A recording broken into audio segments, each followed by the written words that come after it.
Sistem Araşdırmalar Mərkəzinin direktoru Orxan Yolçiyev qonağımızdır. Xoş gəlmisiniz Orxan bəy. Xoş gördük, çox sağ olun. Başlayaq Paşinyanın Avropa İttifaqı nümayəndələri ilə görüşündən ardınca az öncə Papayanın da verdiyi açıqlama da çox önəmli idi. Məhz Azərbaycan üzərindən keçməklə Rus buğdanın məhz Ermənistan ərazisinə çatdırılması məqamına da bir qədər sonra toxunacağıq. TRIP layihəsi yenə Paşinyanla Avropa İttifaqı nümayəndələrinin masasında yenə müzakirə istiqamətlərindən biri idi və təhlükəsizlik məsələsi də orada müzakirə olundu. Necə təhlil edirsiniz bunları?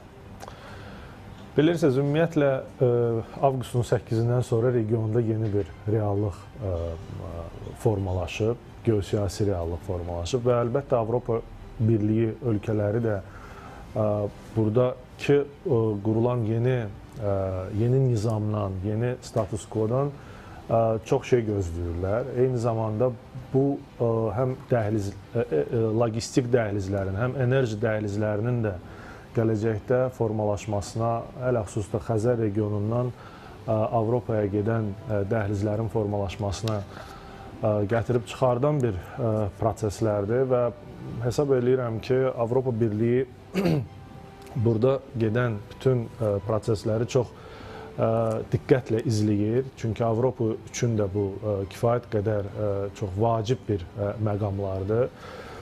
O cümlədən də təhlükəsizlik məsələləri, bəli, Avropa Birliyi üçün ələxüsus da hazırda Avropa Birliyi ilə Ermənistan arasında müəyyən bir əməkdaşlıq prosesi gedir. Bilirsiniz, 17-ci ildən bəri Avropa Birliyi ilə Ermənistan arasında genişləndirilmiş və hər tərəfli əməkdaşlıq haqqında bir saziş imzalanıb. Hazırda bu sazişdən irəli gələn müddəaların daha dərin olması məsələsi viza məsələsi var, Avropaya inteqrasiya, hazırda sadələşdirilmiş bir rejimə keçid bu da gündəmdədir və ələxüsus da Gürcüstanla vəziyyətin pisləşməsi fonunda Avropa Birliyinin onlar stabil bir logistik xətlərin formalaşmasında çox maraqlıdırlar və buna görə də hazırda Azərbaycanın qurduğu, Azərbaycanın formalaşdığı bu gündəliyə əsasən də hərəkət etməyə çalışırlar. O cümlədən də Ermənistanla da bu görüş də ona görə daha çox həm TRIP layihəsinə və onun təhlükəsizliyinə, onun potensialı haqqında müzakirələrə yer verirlər, çox deyirsiniz. Biraz da keçək az öncə xəbərini də təqdim etdiyim bir məqama, Ermənistanın İqtisadiyyat naziri Georg Papayanın açıqlaması önəmli idi ki, Rus buğdası məsələn Azərbaycan ərazisindən keçəndə bu erməni ictimaiyyətinin yəqin ki, bu cür düşünüblər, bu cür fikirləşiblər ki, bəs Azərbaycandan keçən biz onun təhlükəsizliyinə necə zəmanət verəcəyik deyə, bizi zəhərləyə bilərlər deyə Georg Papayan da çox gözəl bir cavab verib deyə düşünürəm ki, artıq oradan gələn buğda da bir neçə gündür gəlib, artıq pişirilib də, yemişik də həmin buğdadan və hələ ki aramızda zəhərlənən yoxdur deyə görünür. Düzdür, Azərbaycan humanist addım atmağına, ancaq cəmiyyətlər arasında etibar məsələsi hələ də formalaşmıyor və uzun bir zaman alacaq kimi görünürmü Orxan bəy? Əlbəttə bu uzun bir zaman buna lazım olacaq. Çünki nəzərə alsaq ki, son 30 ildə Ermənistan cəmiyyətinə, ictimaiyyətinə hansı ideologiya girdilib, bunun təsirindən çıxmaq çox problemli bir məsələ olacaq. Yəni, uzun bir vaxt tələb olunacaq. Burada siyasi iradə Ermənistan hökuməti göstərməlidirlər. Buğda məsələsinə gəlincə, bilirsiniz, bu artıq bir siyasi blefdir. Bu müəyyən bir güclər bundan istifadə eləməyə çalışırlar. Hökumətin deyək ki, bu sülh prosesində gördüyü və ya görəcəyi işlərə kölgə salmaqdan ötəri. Amma bu yol, yəni bu tranzit yolu Azərbaycan üzərindən 90-cı illərin ortalarına qədər də var idi. Heç kəs zəhərlənməmişdi. Ondan sonra Ermənistan hökumətinin ki, o destruktiv siyasəti, mövqeyi, ondan sonra Azərbaycan tam olaraq hətta tranzit deməli, yolları da, Ermənistana gələn tranzit yükləri də məhdudiyyətlər qoydu. Amma fakt ondan ibarətdir ki, Ermənistan bugün taxıl məhsullarından, ixalından çox asılıdır. ötən il 99% taxıl idxalı Rusiyadan deməli gəlib. O da Gürcüstan ərazisindən, yəni yuxarı Larsdan keçməklə Gürcüstan ərazisindən keçib Ermənistana daxil olub. Amma bu çox problemli yoldur və qışa doğru getdikcə yuxarı Lars istiqaməti ümumiyyətlə ilin 6-9 ay ərzində bağlı olur. Hava iqlim şəraitinin xəbərlərdən də çox problemli olduqları üçün və hazırda Azərbaycandan keçən tranzit yükləri özü də bu qatarla gəlir. Bu əvvəllər bu avtomobil yolu ilə gəlir. Gürcüstan ərazisindən Rusiyadan taxılın idxalı avtomobillərlə, tırlarla gəlir. Hazırda isə bu dəmir yolu vasitəsilə gəlir. Həm Qazaxıstan taxılı, həm Rusiya taxılı dəmir yolu vasitəsilə, yəni Qazaxıstan taxılı Aktau limanından yola düşür Ələt limanına, orada yüklənir qatarlara və Gürcüstana doğru irəliləyir və oradan da Ermənistana tranzit yolu ilə. Və bu həm əvvəl Ermənistan üçün strateji məhsulların diversifikasiyasına gətirib çıxarır. Yəni bir mənbədən asılı olmurlar. Variantlar çoxalır. Variantlar çoxalır.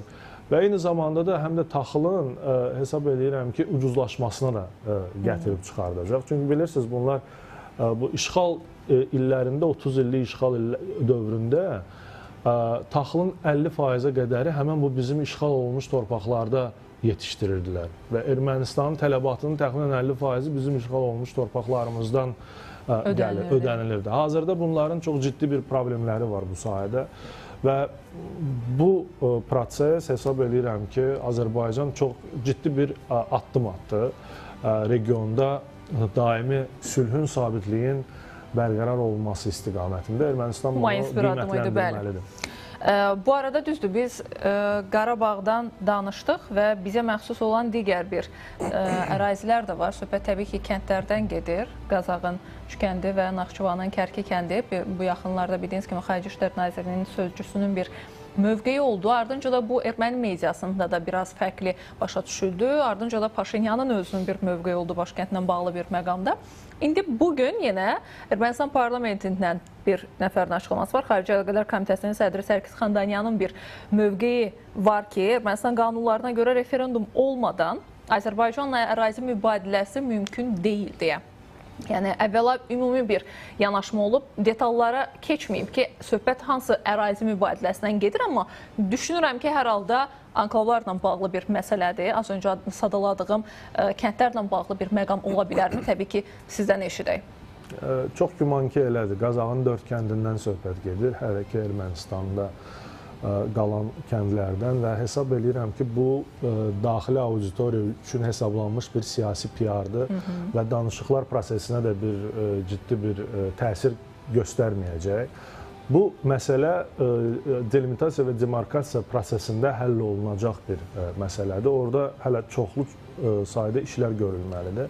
Hesab edirəm ki, bu... Referendum işlədilməsinin sizcə yəni bir təsadüf ola bilərmi bu cür açıqlamanın verilməsi?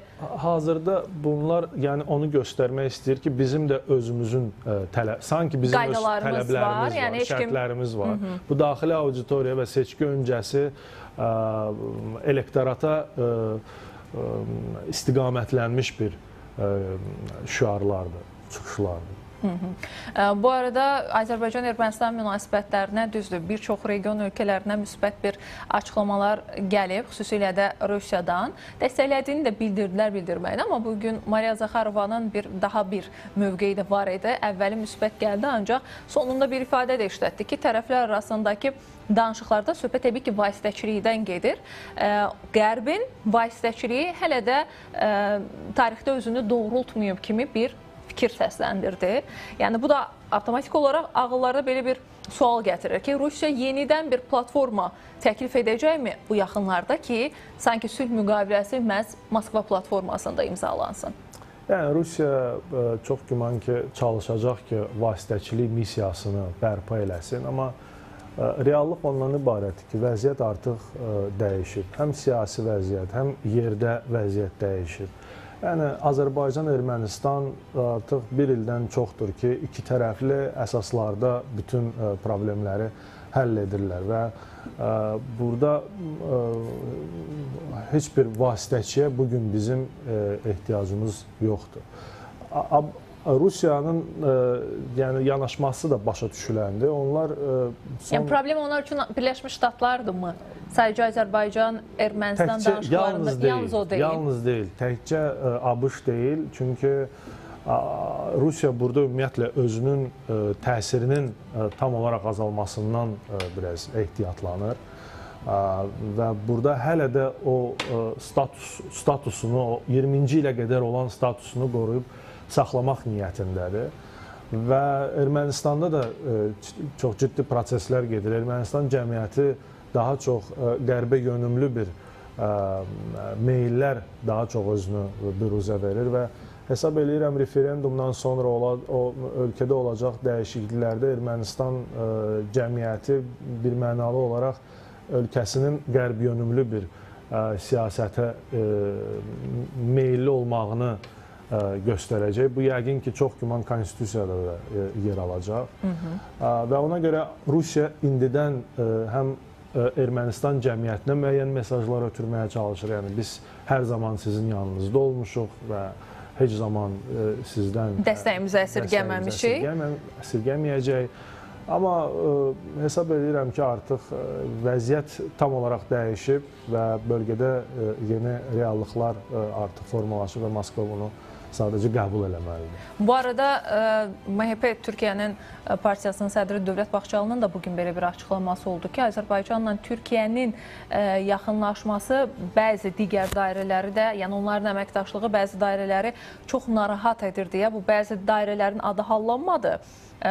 Sizdən eşidək ki, Azərbaycan-Türkiyə əməkdaşlığı belə götürsək region üçün kimin üçün təhlükə ola bilər və ya kimin üçün narahat edici ola bilər? Azərbaycan-Türkiyə əməkdaşlığı ümumiyyətlə 21-ci il Şuşa bəyannaməsindən sonra nəinki regionda, ümumiyyətlə bizim Avrasiya qitəsində çox ciddi bir dəyişikliklərə gətirib çıxardı. Faktiki biz yeni regional təhlükəsizlik arxitekturasının formalaşdığını görürük. Və bugün Azərbaycan-Türkiyə əməkdaşlığı bu təkcə Cənubi Qafqazla bitmir. Bu eyni zamanda Şərqi Aralıq dənizi regionunda çox böyük bir layihələrin bugün deməli həyata keçirilməsi gündəmdədir Türkiyə ilə Azərbaycanın birlikdə. Eyni zamanda yaxın Şərqdə Azərbaycan və Türkiyə, Suriyada, İraqda birgə layihələr həyata keçirdirlər.